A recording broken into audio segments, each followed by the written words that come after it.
afternoon. This is Brenda Meller with Meller Marketing. You're back again for another interview of social media pie, or another slice, I guess, if you will, of social media pie. And look who I have with me today, Diane. Darling, how are you doing today, Diane? I am happy to be with you, Brenda. It is such a treat to meet you sort of in person. Yeah, it's the first time I think we had a phone conversation a while back just to kind of sync up for this, but I think it might be the first time we're doing actually a video conversation. I think you're right. You're right. Yeah, so you're in Boston, is that right? I am in Boston, and I am about 1 block from Mass General that way, and I'm about another few blocks that way from where the Celtics and the Bruins typically play, but obviously right now it's pretty quiet. Yeah, I bet. Well, I hope you're staying healthy and safe and sane. I think that's it. We're reaching this now level of the new normal, right? Where we're all kind of getting a little stir crazy being on the inside and still very nervous about what's happening in the world around us, but we're reaching kind of this new plateau, if you will. Are you feeling that too? Massachusetts right now is in the surge. We've been here for about, I think, a day or two, from what I understand. I'm limiting what I'm watching of the news. Yeah. I think it's been healthier for me to watch maybe a little bit of it in the morning and then try and turn it off later in the evening so I can sleep and do that sort of stuff. But we're in the middle of it, and I just think this is a very tender time for a lot of people in the whole world.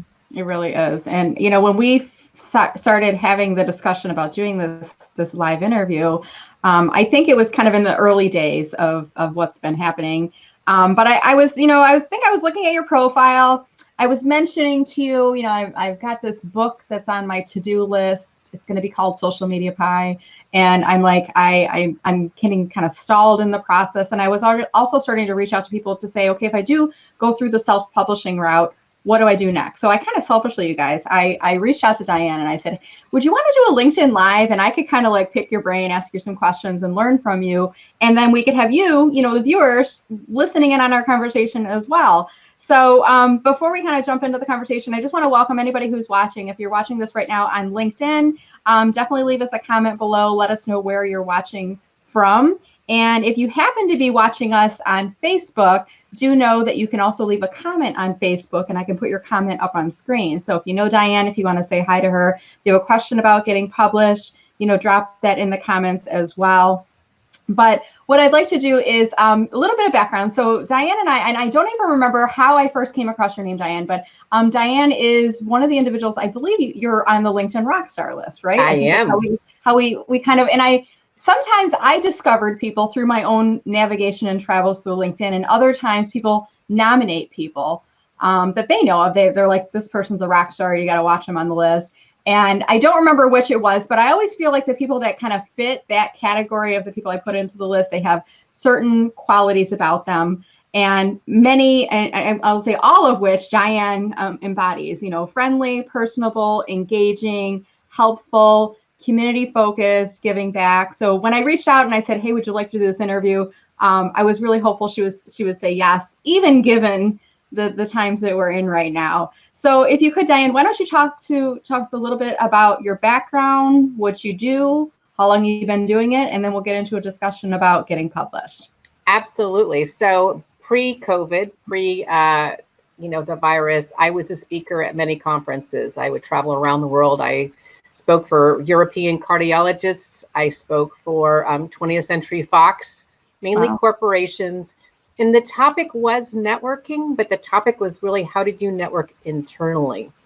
So many people underestimate the value of networking within their job. And this is an interesting time for people to be I encourage them to reach out internally right now, because this is a time that you probably could send a message to somebody that you may not bump into at the water cooler, or, you can actually find some different ways. So the whole idea was to help companies succeed by leveraging the talent they had. Okay. And so how could people identify their top performers? How could they identify their high potential? And how could they embrace them and have them learn what they needed to do, or some of the skills that they needed to have to succeed? And so often people think about networking is that kind of mindset of, I only do it when I need a job, or I only do it when I'm looking for something. And my definition of networking has been for a long time, it's building relationships before you need them.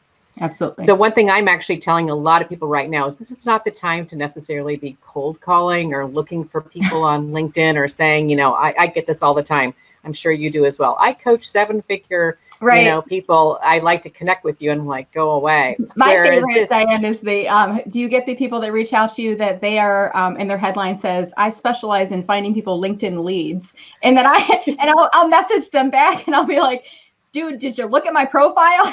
Because I kind of It's so true. It's right? So true. My favorite one I got lately, actually, though, is I got a weight loss person saying, and I'm like, do I really look that fat? Right. Anyhow. What was the approach there? Hey, COVID got you eating out of your refrigerator. COVID got you. Oh, let me show the chin. Anyhow, it's been interesting. So at my LinkedIn membership number is 16,418. So I was there in the very, wait a minute. How do you know that? What's your I'll tell you later. Okay. But yeah, so I was a very early adopter to LinkedIn. Okay. And for some reason, when it came across, I just was intrigued. I signed up for most of these things. So frankly, I can own my name. Yep. There's not a lot of people with my name. And I actually have been reaching out to most people with my name, and I don't know all of them, but most of them have been relatively friendly. And so how I started teaching networking was I had a business, and this is actually very relevant for right now. I had a business in 99, 2000 to help airlines and hotels manage lost and found. And this was when everybody at that kind of .com time was starting businesses, and the business I wanted to start was lost and found. And I had been a tour leader. I had taken Americans all around the world. I've been to all 7 continents. I've been to 60 countries. And as a tour leader, people were always saying to me, oh, I lost my jacket. I lost my headphones, or wherever it was. And so I saw this need for a lost and found kind of to-do sort of a situation. And again, this is pre-Facebook. This is pre-LinkedIn. This is pre a lot of things. So I was all excited about this. I got a couple people excited about it. I took out my savings. I did everything. Was doing a due diligence, and I bumped into my former boss. He got excited about it, and he said, Diane, let's talk next week. I'm going to California. Look forward to talking with you. He was killed on September 11th. Oh my goodness gracious! Wow. So in one of the planes, or he was in the first plane. Wow. He was in the first plane. So I'm at his memorial service September 13th with 2,000 people. He had started the Brain Tumor Society. He was a pretty, highly visible person. And about a week or so later, I'm a very active volunteer. I always have been. I was involved with a group for women in technology. And somebody came up to me and said, Diane, I don't mean to be disrespectful at all, but I was amazed you were launching that business because you had never launched a business before. Could you ever do a workshop on networking? And I looked at her and I'm like, why would I do a workshop about networking? And she said, how did you find the person who introduced you to the general manager of the Four Seasons? And I'm like, Joe, no Ted. She goes, that's networking. Networking, right? I hadn't put that kind of networking together because my definition still was, oh, I need something from you, backslap, business card, very self-serving. So I said, what do you want to know? And she said, I'll email you questions. So I gave a talk right after September 11th, a couple of weeks later. And somebody in the audience there were about 30 or 40 people there, didn't think much about it. And then about a week or so later, I get a call from the Wall Street Journal. And they said, we heard about your workshops. We'd like to do an article about them. And I said, how did you hear about them? And she says, hello, networking. Wait a minute. Hold on a second there. Wall Street Journal called you and asked you to talk about, wow, that's amazing. That's like awesome. It was awesome. And so here's one thing. Here's a couple of takeaways. Yeah. You have no idea who's in your fan club. You have no idea who's going to help you with an introduction. I did not know Martha. And when the Wall Street Journal said, Martha gave me your name, I'm like, Martha who? And I want to thank her. So the Wall Street Journal wrote the article. Actually, I have it on a plaque here on the wall. I was going to say, do you have that like on your LinkedIn profile someplace too? Let me try to pull it up a little bit larger here so we can see it a little bit larger. So I can send this to everybody, but so this came out December 4th, 2001. So it's less than 90 days after September 11th, I'm in the Wall Street Journal. Wow. The phone rings that day. hello, congratulations for being in the Wall Street Journal. Would you like to buy a plaque? I'm like, Right. God love the United States of America. Opportunistic, right? And you were probably so excited. You're like, oh, good, I don't have Sure, here's my credit card. Yeah. They're like, it's $3,000, not literally, but it's like, it's a couple $100 to get it framed and shipped to you. And it's, I mean, it's, you know, you probably would pay that if you were to go get it framed yourself. So it's the convenience factor, Exactly. really, right? So, so that day, my phone rings, and I don't remember which call came first. One phone call was from NBC Nightly News. We read about you today in the Wall Street Journal. We'd like to, you know, check on your next presentation. When is it? And I said, it's tonight. And they said, great, we'll send a film crew. Oh my gosh. Oh my gosh, I have to go home and change. Wow. Then the next phone call was, this is McGraw-Hill. I'm an acquisition editor. Would you like to write a book? Wow. So that was like pretty quick then. Things escalated fast for you. Pretty quick. Wow. So lesson one, if you want to get published, yes, is to be visible and to be helpful and to never doubt who is in your fan club. I'm typing this in. Every so often I take Martha out to dinner, or sometimes she takes me, depending on who's kind of in the mood. I actually called her a week or so ago just to check in. She since is retired. She retired very young. And but I would just really encourage people to begin to collect good people. Mm-hmm. That's a really good and point. You can put that on a spreadsheet. And so I have a CRM tool, a contact management tool, and we could maybe do a whole nother, you know, chat if you want to, on how to organize your contacts, because I think it's something really important to do. And I'm actually doing a lot of contact organizing in this downtime, if you will. Right. But so I was just kind of stunned, and I think I somewhere wrote down on a piece of paper the woman's name, and then I think I called back thinking it was going to be a joke. Yeah. And she says, no, actually, I do work for McGraw-Hill, and we would like to have you write a book. And so that is how I got the attention. And, you know, not everybody's as lucky to be in the Wall Street Journal. I since have been in it 6 or 7 times. Mm-hmm. But again, you don't know who is in your fan club. And the more you are sharing useful information. And what was the takeaway from my workshop and this article was a lot of people say, go network. Mm-hmm. But I was the one that taught you how.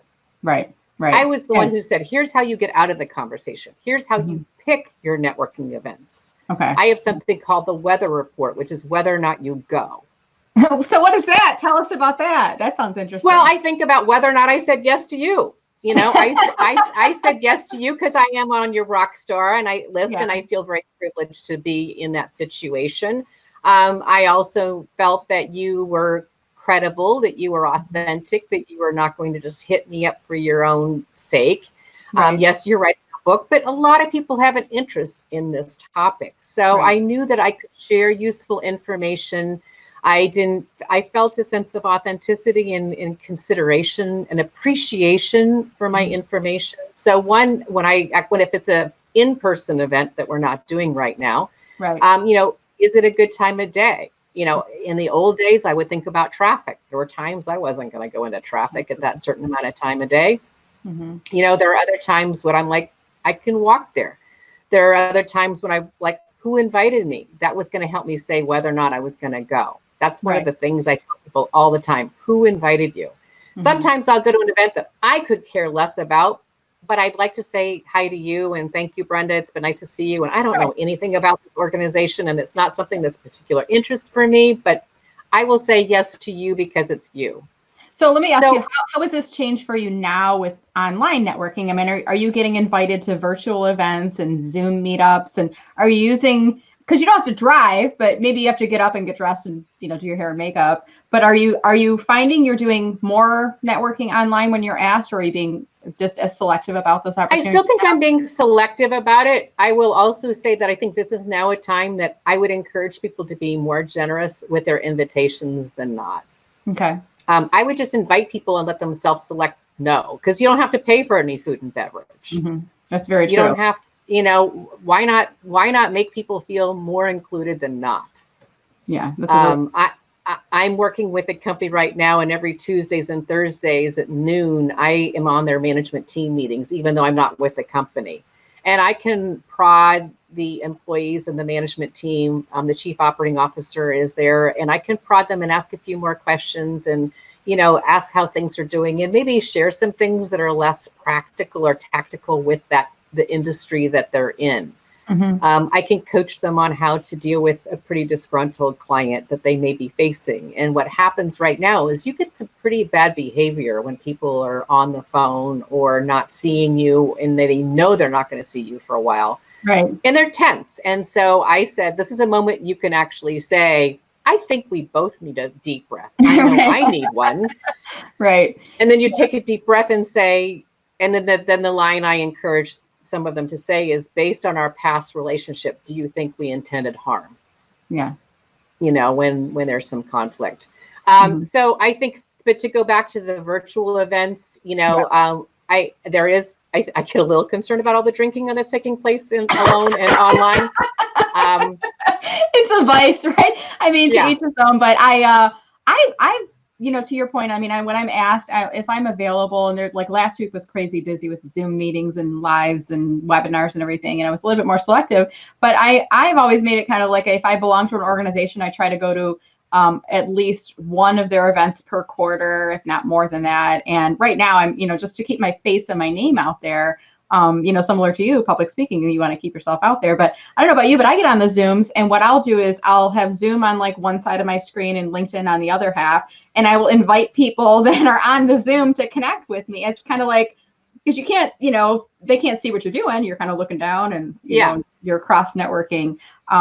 Is that something you do as well, or? I do. So I typically have my Zoom on my iPad, and then I have my laptop separate. I live in a very small place in downtown Boston. It's wonderful, but it's small. Yeah. So I'm in my multi-purpose room this morning. It was Pilates room. A little bit later on, it was, my office. A little bit later on, it was lunch, the cafeteria. Now it's the studio. Right. So I think for people, I thought some of the most ridiculous advice I was reading in the beginning on the work from home columns was, don't work on the couch. I'm like, I don't know about you folks, but I don't have a choice. It's either the couch or the bed. You got to do what you got to do. And we're all kind of figuring things out as we go. Exactly. But now, getting us back into this, I want to get us back to this getting published. So your story, and I took you a little bit off track, so I'll help to pull us back on here. So you got this call from McGraw-Hill. They said, do you want to write a book? And so what does that look like? You're writing the book, and then take us through that kind of process. Yeah. So the process is that you then agree on a contract. You agree on how many pages. I deferred to them. I hired an agent to help me negotiate all of that, which was probably not necessary, because the agent really gets you the contract. So for me, I kind of jumped that process. I was a little naive in that area. So it can be intimidating. You've got McGraw-Hill calling, and you're like, I don't know what this contract, without having a lawyer or somebody look it over for you, you might feel like, well, they may take advantage of me as a new writer, right? Yeah. So I actually do a workshop on, I have an online workshop on getting published, and legal is one aspect of it. You do want to have lawyers. You want to have a lawyer who understands intellectual property. You want to have a lawyer who understands copyright, images, so about 6 months ago, I got a tweet from a young lady who said how fun it was for her to do the audio version of my book. And I'm like, there's an audio version of my book on Audible. And I had no idea. Now, McGraw-Hill had the rights to do that. But to me, I was like, I'll promote it. It's not that I'm jealous. It's not that I wish I get royalties on it. It doesn't make me rich. And we can talk about that, because one of the other elements of my course is the money part. So Diane, I'm looking on your website right now. Where could I find information about your course if I or someone was interested in looking that up? Where could I find that information? So I didn't get it up in time. So I would just have anybody send an email to me, Diane@DianeDarling.com. There should be a form on the site, I think, that takes people to the site. That's a form. If not, just send me an email. And I'm more than happy to point you in the right direction. I'm just finishing up the course, and I had hoped I would have it done, but I didn't. That's okay. And I'm too much of a perfectionist that I didn't want to put up something there half-baked. So just go to DianeDarling.com and send me a note you'd like to find out about the published course. So it has 5 parts. One is, do you self-publish, or do you go with a publishing house? I kind of jumped that whole thing by getting a call from a publishing house. I am also self-published, so I've done both. So I will share with you the self-publishing route.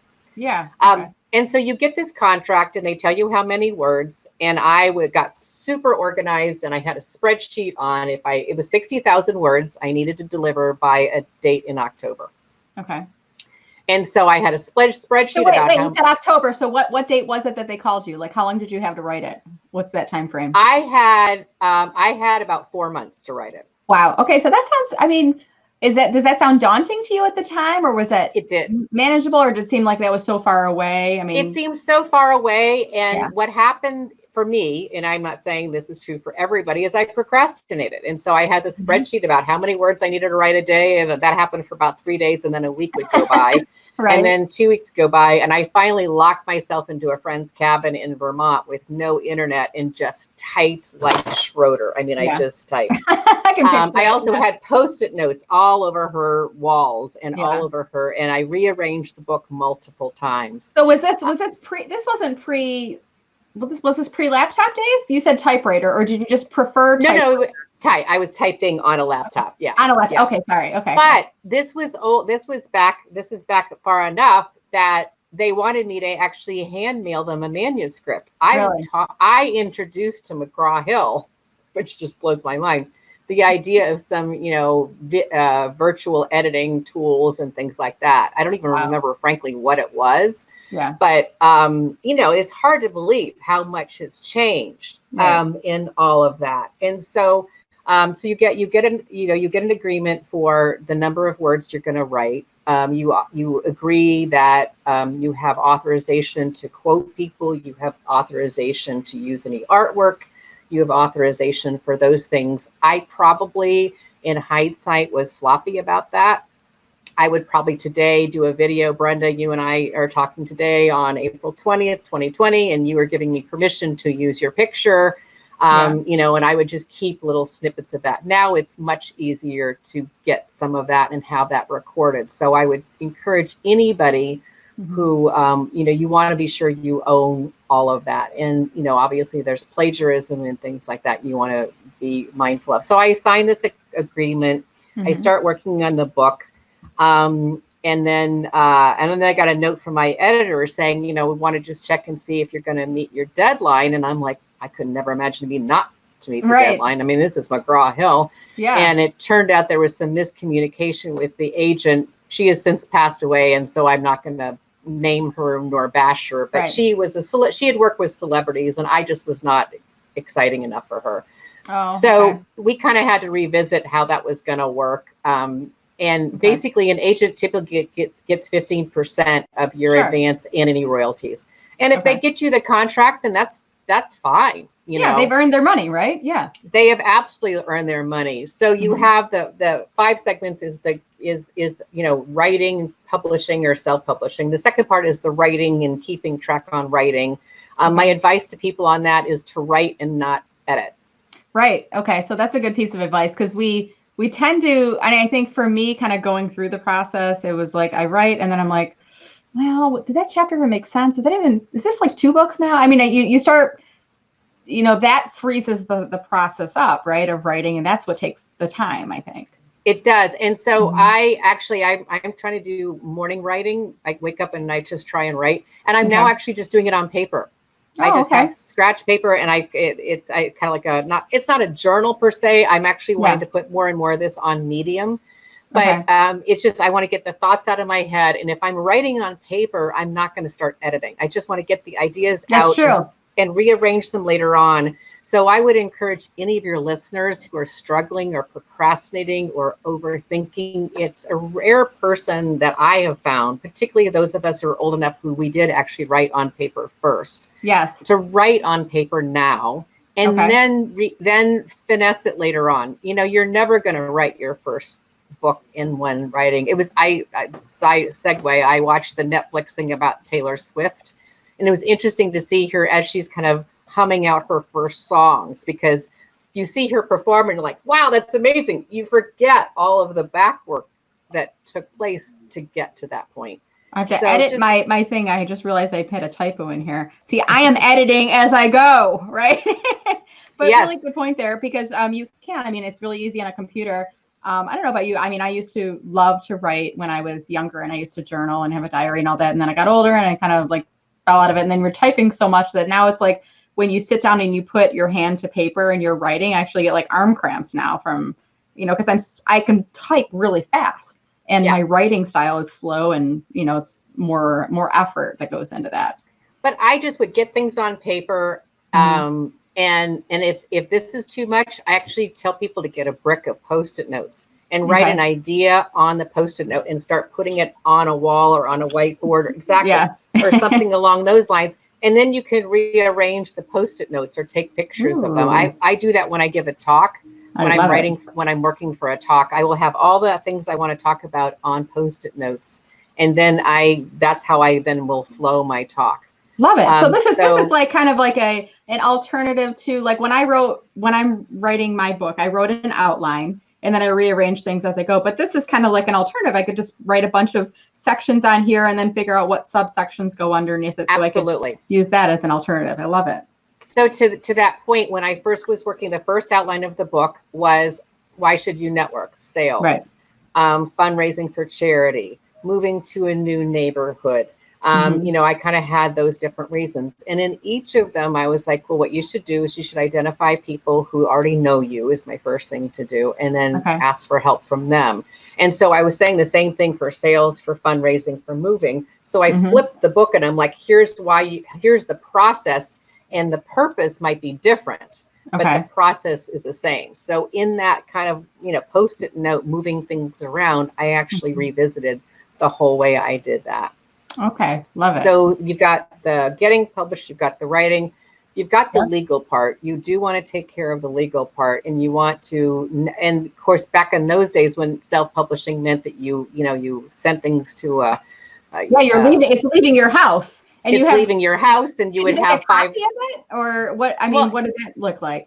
Yeah, so my dad self-published in the old days, and he would order 500 books, and they'd be sitting in the basement or in a coffee table, depending on how big your house is. And then, you would get an order, usually through the mail with a check, and then you would put it in there, and, it was very laborious. Yeah. So, but you would want to have had a legal contract with the printer. You'd want to have a legal contract with the designer. You'd want to have a legal contract. So you do want to have access to people who have expertise.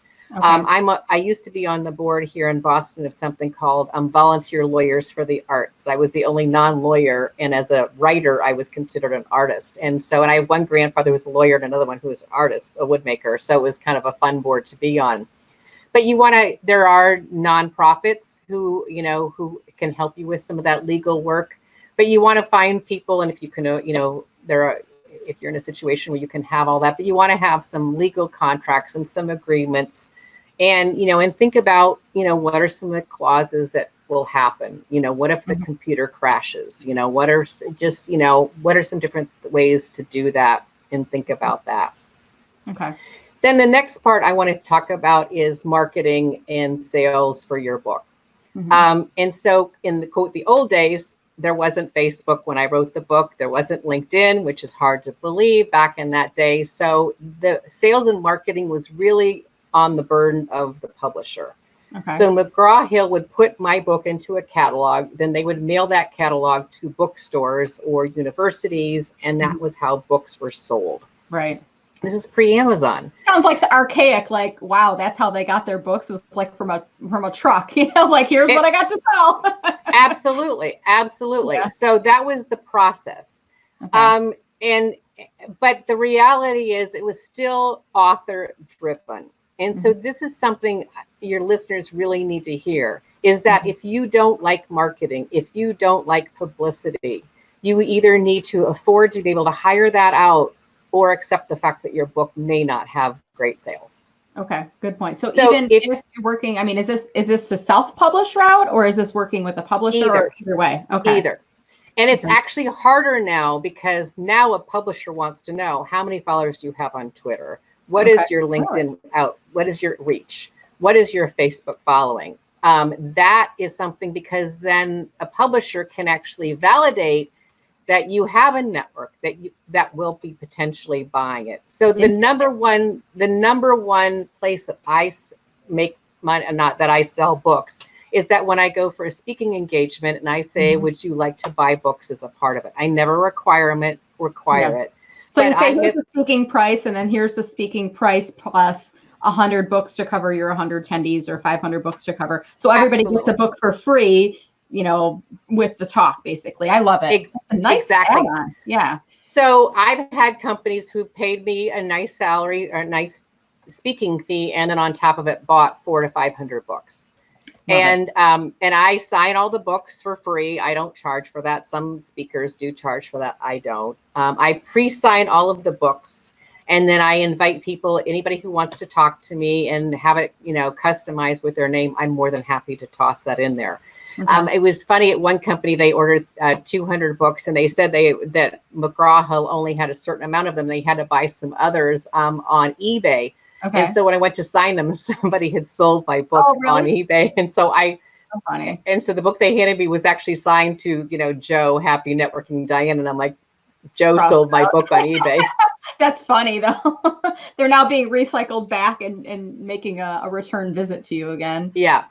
So I buy my books from McGraw-Hill, and then I resell them to the sometimes it's a bar association, sometimes it's a corporation, but it's a nice thing for people. And I actually think that they like the physical book to have, you know, and I encourage them to kind of overbuy by about, you know, 20 or 30, because then you'll have some for gifts. I think it's a nice thing. I always ask them if they can have a couple extras, because quite frankly, I like to gift it to the bartender. I like to gift it to the servers, you know, at those events, because those people are often very overlooked, not always greatly paid. And it's just a nice gesture. And, you know, to your theme of being a rock star, you know, I'm certainly not Mick Jagger, but people feel really kind of honored when you take the time to, you know, say, hey, what's your name, Brenda? I'd love to give you a book. You know, let me get a copy of my book for you. People are really very happy to have that. Yeah. I love that. I'm putting that. You know, you're going to get a shout out in my book, of course, Diane. Well, I'm happy to do that. So the marketing and the sales. So you want to think about a marketing plan. And there's a couple of other people who I talked to in this process, and they obviously were much better negotiators than me, because one woman said to me, she took $20,000 out of her advance. I did not get a $20,000 advance to pull from. And she hired a PR and marketing company. So now she had written one before. I was a first-time author. So that's why I call my course Lessons Learned from a First-Time Author. But you do want to think about that marketing plan. And so these days, I'll talk at the end about self-publishing, but you could kind of drip out your book and get that kind of following started. So you get a list of people ready to buy. So do you know John Esperian by chance? He's one of the other LinkedIn rock stars. He's in the UK. And he's a copywriter. He calls himself the relentlessly helpful technical copywriter.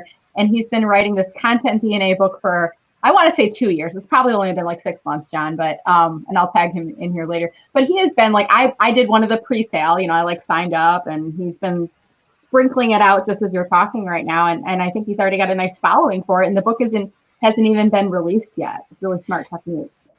Well, it is a smart technique, but you want to be careful about timing. So I think, you know, if you drip that much longer than 60 days, it comes across as a bait and switch. Yeah.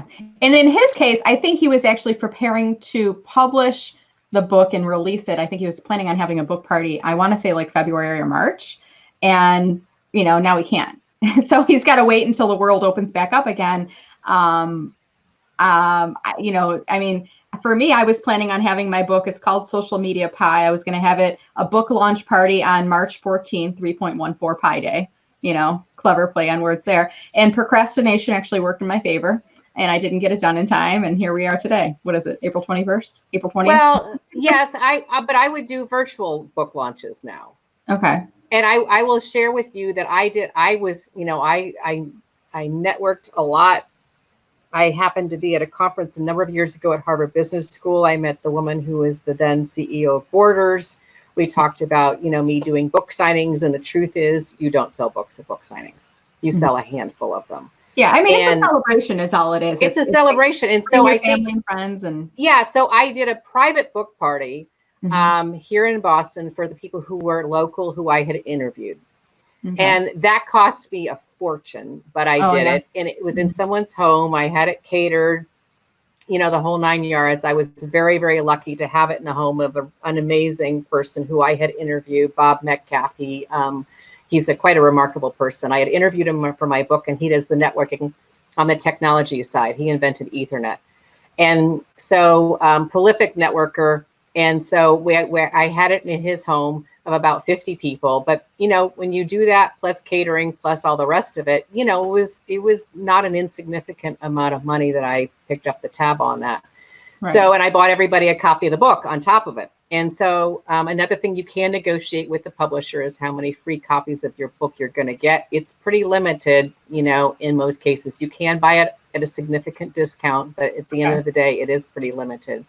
So, but you got to think about the marketing and the sales. If you can, and, you know, these are some areas where you might be able to, in this market, to find somebody who, you know, has a quiet practice for publicity or that sort of stuff, and, you know, do a barter or find a way to work together.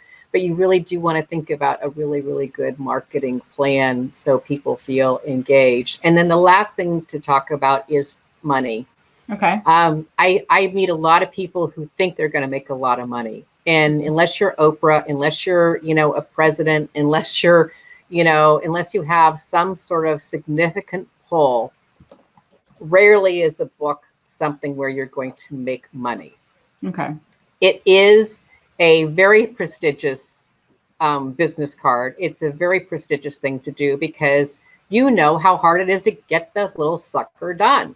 Right. So when you get that done, you are in a pretty elite group of people who actually accomplish something. I mean, when McGraw-Hill called me, I thought, sure, 60,000 words. I did a paper that was 800. It's just a long paper. And then I thought, yeah, how hard was it for you to get that paper done? I really have a procrastination issue at times. And so, you know, because you can get this done. So let me ask you this. So for first-time authors, and I imagine I'm going to look at comments in just a second here, Diane, is it, what advice would you have? I mean, should we expect that this be a break-even project in terms of the amount of money we spend on a book and the amount of money we make?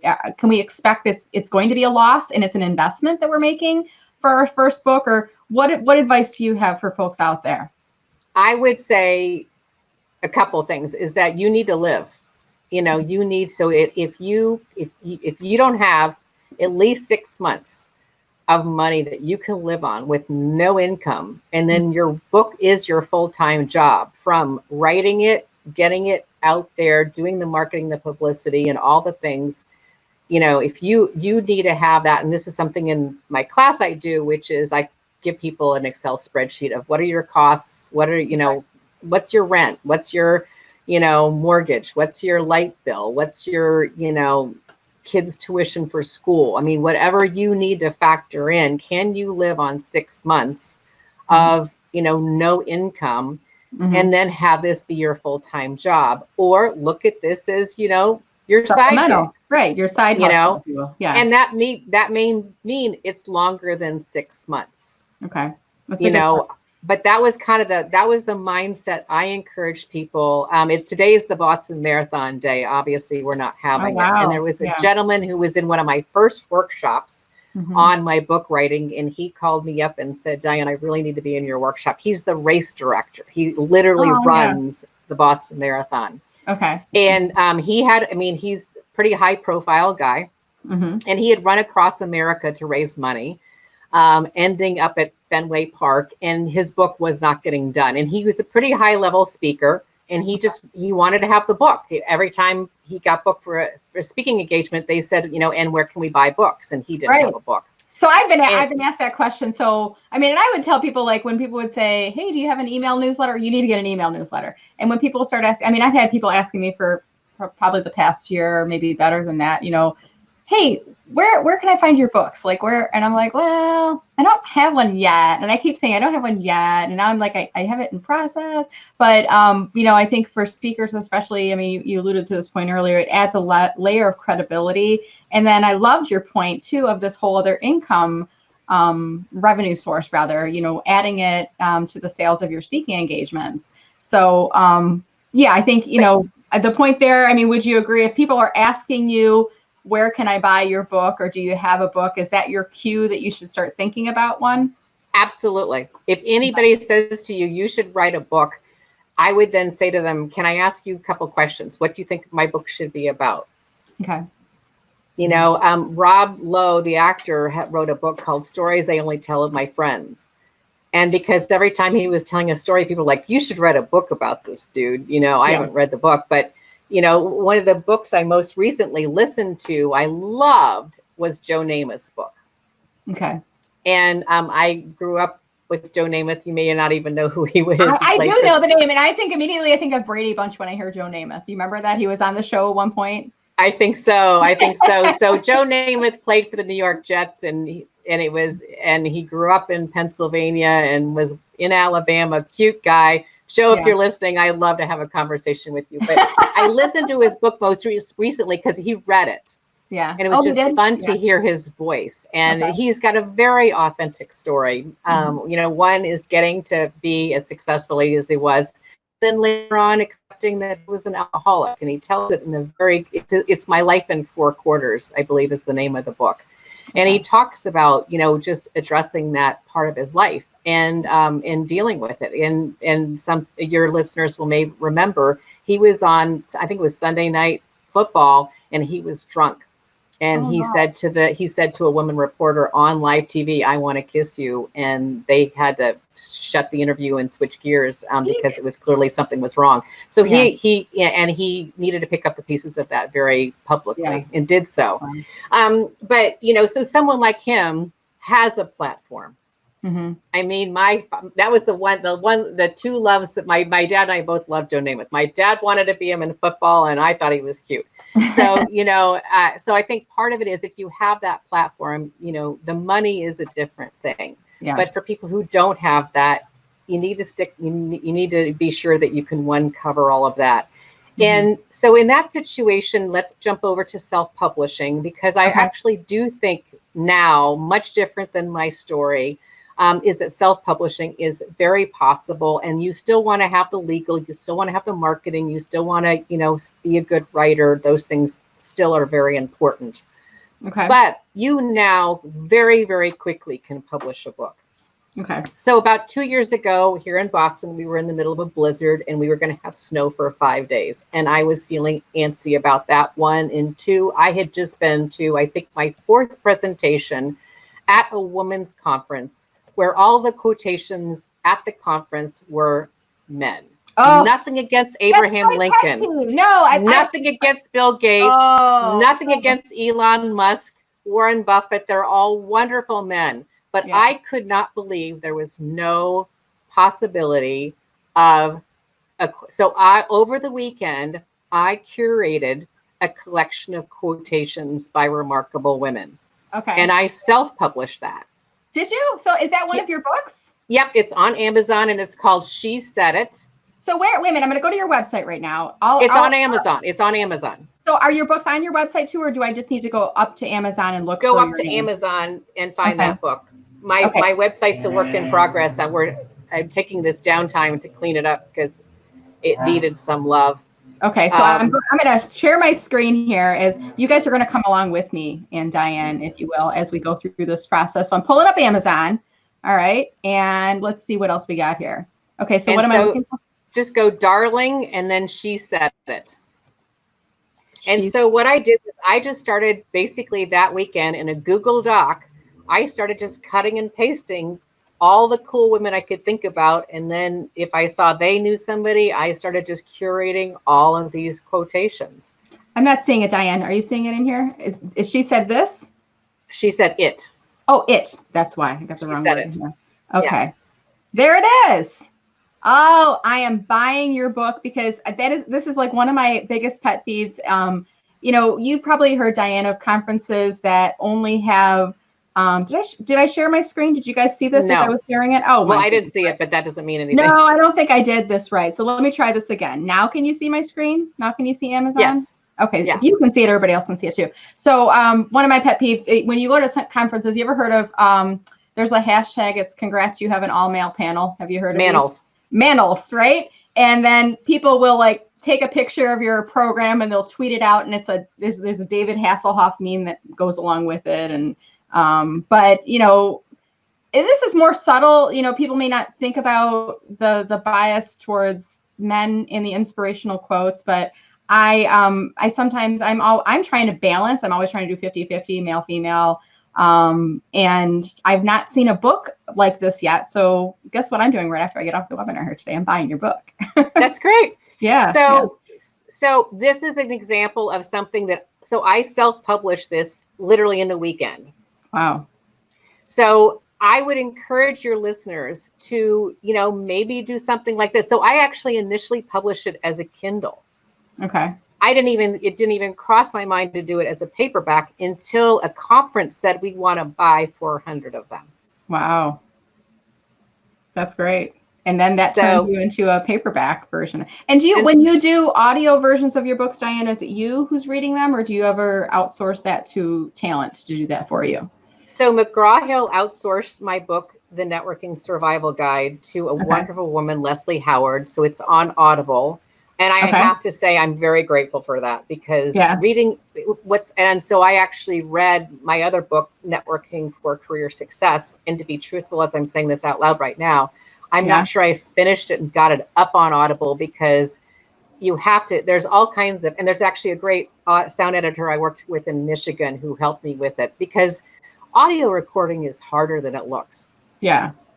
And so, so you can see, and you've got a couple of books then, do you, Diane? I do. Well, you can, and also they're in many languages. They're in 9 languages. Wow. And how many books do you have published right now? How many different titles do you have right now? So the Networking Survival Guide, the one in the very middle, is published twice. Okay. There's a first edition and a second edition. And then there's a skinny version I call the Networking for Career Success. Okay. That's the one on the very left, or next to, thank you, next to my picture of long hair when I had long hair. And and so that one's in 7 or 8 languages. And so it's fun to see that networking is really something that the world needs, and to have it in all these languages. It's also been fun to then, use that as a introduction tool. I've not, and the other part about it is I'm sure McGraw-Hill does an amazing job, but I have no idea what those translations are. But it's very funny when you start getting books that are, in languages that you can't read or see. You can't even read. That's amazing. Cool. And it's just absolutely remarkable. So this is the next one in Chinese, and then you see, that's my name right there. That's why, and then this one was especially fun because this is in Thai. And cool. I went to high school in Thailand. Oh, you did? Okay. It was a pretty fun thing when that happened, because it just was a kind of a going back to my home sort of stuff. But so I would encourage your listeners to maybe think about what is a book that they can turn around very, very quickly. Okay. When I was a little girl at the grocery store, there was these little skinny books. I think they were called Dell books. That were little skinny little things, small, that sold for a couple of bucks. And I remember there was one, I have it somewhere, called Thin Thighs in 30 Days. Mm-hmm. And the story behind that was a woman who wanted to write a novel, but she didn't have enough money to take off the time to write a novel. And she thought, what could she do something that would sell fast, sell quickly, and then give her money for the novel? This is all kind of a vague memory of a story. I hope it's true. But anyhow, but the elements are all there. It's a good story. But she knew there was a market for women wanted to have thin thighs, and to do it in 30 days was a clever sort of a thing. Yeah. So, I encourage, there's also the difference between an author and a writer. Mm-hmm. So some of the folks on your watching this may be in a financial situation that they can outsource the writing. But they will always be the author. That's why there's ghostwriters. Right. That's what there's a whole market. So Diane, I'm going to jump in here because I'm looking at the clock here, and I promised you I'd keep us to an hour, and this hour is flying by. I could talk to you for another hour, but at some point my daughter's going to knock on my office door and say, "Mommy, when's dinner?" Aww. And I have plans right now. I mean, what I'm doing with these right now is this is going LinkedIn Live, Facebook Live.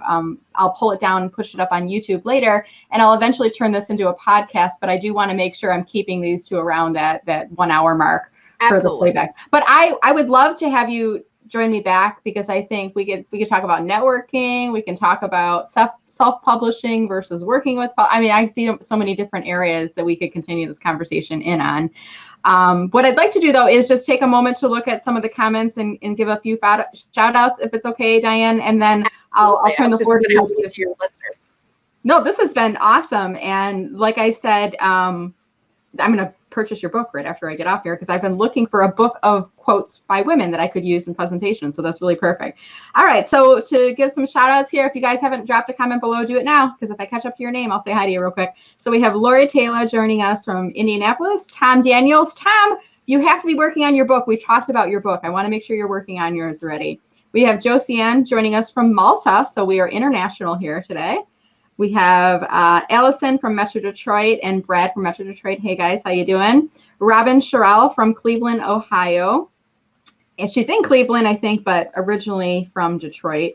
Catherine Bigenho, nice to see you again, Catherine. We were on a Zoom call this morning, bright and early. At 6:30 in the morning, we were on a productivity call this morning. So long day, but very productive. Dean is joining us from Toronto. We have Amanda joining us from the Windy City. Hey, Amanda. We have Gary from the UK. Hey, Gary, if you are not connected with John Esperian yet, connect with him and tell him I gave him a shout out here today. Let's see. We have, we said hi to them already. A couple of additional comments in here. Sweta joining us from Toronto, and Osaya George. I'm not sure where you're joining us from. We have Neil Greenbaum joining us from New York. We have a couple other folks, Kobus from South Africa, Joan Florian from Metro Detroit. It's amazing how we reach people, isn't it, from across the world? That's South Africa's on my bucket list. I would love to go to Botswana, South Africa, Namibia. That's awesome. And then let's see who else. Tom loved your quote, Diane. His last name is actually Daniels. So Tom Daniels likes Diane Darling's the quote here. He's saying, "You never know who's in your fan club." So he really likes that quote in there. Let's see who else here. We have Tony from Georgia, Sofian from Paris. Let's see here. Oh, there you go. My first publication. Robin is a published author as well. And I'll just do a quick refresh to see if anyone else commented, since we're already up to 44 comments and 254 views. So really nice. Oh, fantastic. Yeah. Angelica from San Diego, California. I think you're 3 hours earlier there. Timothy is also from the Los Angeles area, and Carly from Ohio. So thank you guys so much for watching. If you do have any additional comments, I just want to remind you, you can still leave your comments below. I will share the links with Diane later. If you have questions about getting self-published, if you have questions about her workshops or any of the resources, drop them in the comments, and I'll make sure that she gets those questions, and we'll make sure to link those over to her. So Diane, any final parting comments or advice for our aspiring authors who are watching us online here today? I would say just start writing. Your first draft is going to be bumpy, and just start getting the ideas out of your head. Make it small. Maybe I'm trying to do a minute plank a day, so maybe write for 10 minutes a day. You know, I'm trying to do my minute plank, and writing every morning has been helpful for me. But just don't overthink it and get those words out. Okay. The world needs your story. Yeah, I loved it. And the other takeaway that I learned so many great things from you today, but I feel like I'm trying to write this New York Times bestseller, and I know that's not realistic, but I've been struggling with, I think I could have a mini book, probably 5 or 10 mini books on what I'm doing. So now I'm thinking maybe I pull one out just to get the first one out and then continue on from there. So thank you, Diane, for inspiring me today. It was just so lovely having this conversation with you and learning about your journey. And I hope we can continue the conversation in a future LinkedIn Live as well. I look forward to it. Take care. All right, guys. Thank you so much for watching us here today, and stay safe, and we'll see you in another edition in the future. Take care.